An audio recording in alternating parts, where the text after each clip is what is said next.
Hey. Hopefully, you guys are having a great day out there. My name is Warren Howe.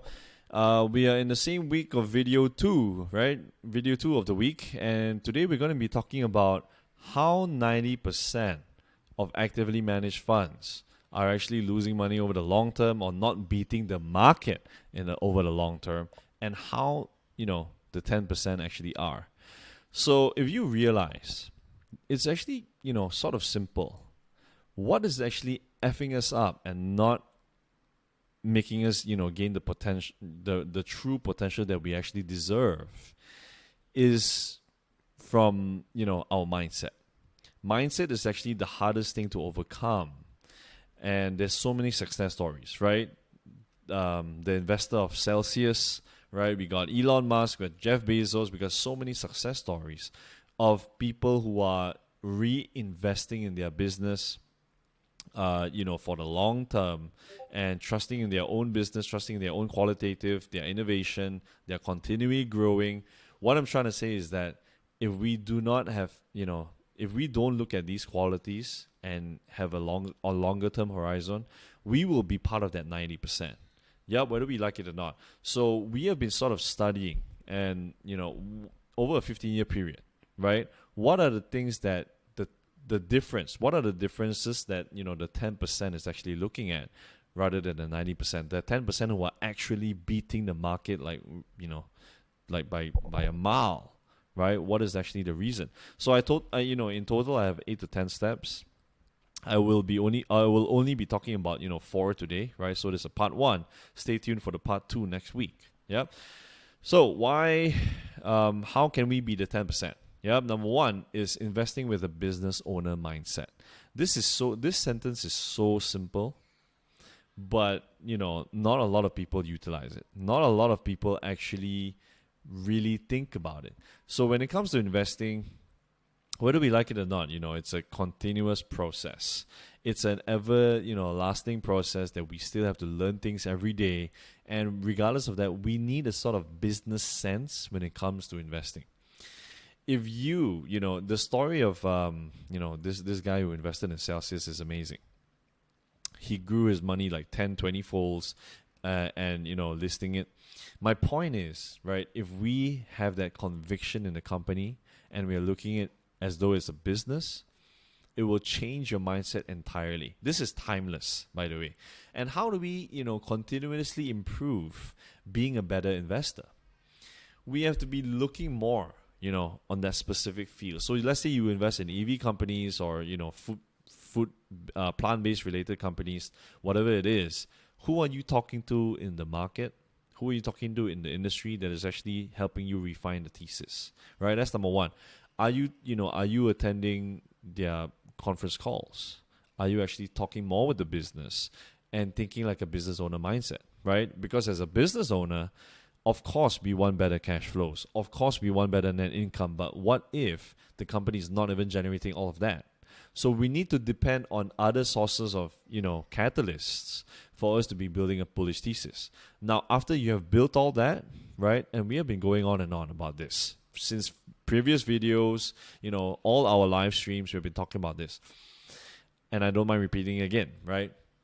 My point is, though, if you have been building that, are you thinking like a business owner that you're actually investing in the business? Because like we said, there's so many things we can do that that actually F's our mind up, right? They're so easy to buy. It's so easy to sell. All it takes is a few clicks.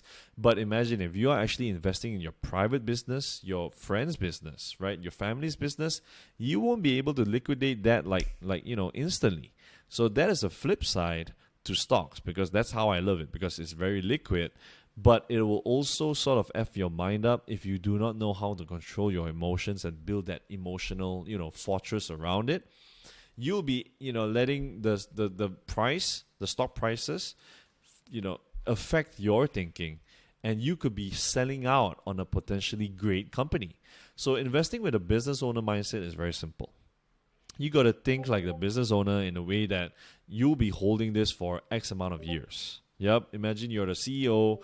Of course, you can't be, on daily operations. You can't have any say on that. But after talking more with the business, you can say, okay, what is he or she trying to tell me? What is the management trying to tell me? How are they controlling cash flows? Are they ordering the books well? Are they managing the books well? Are they growing as a company? Are they treating the staff well? If you assess everything, you're going to go far. Yep. So obviously, there's many more things when it comes to invest like a business owner. What I'm trying to say is, what are you doing? Right. The question is, what are you doing before you click that buy button? Right. Because clicking that buy, you have to identify a lot of things before even if you marry with this company, you're gonna have a lot of things in mind. Yep. So invest with a business owner mindset. Now, number 2 is staying invested for the long term. There'll be bears. There'll be bulls, right?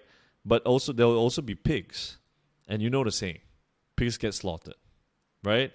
Bears make money, bulls make money, pigs, they'll get slaughtered because pigs don't know what to do, and pigs will be, following other people, following Warren, following Jeremy, see what's Warren Buffett buying, right? Whatever it is, they'll be following and continuously following. If they don't know what's happening, they'll freak out. And most likely, you cannot make money in the market, right? You cannot beat the market.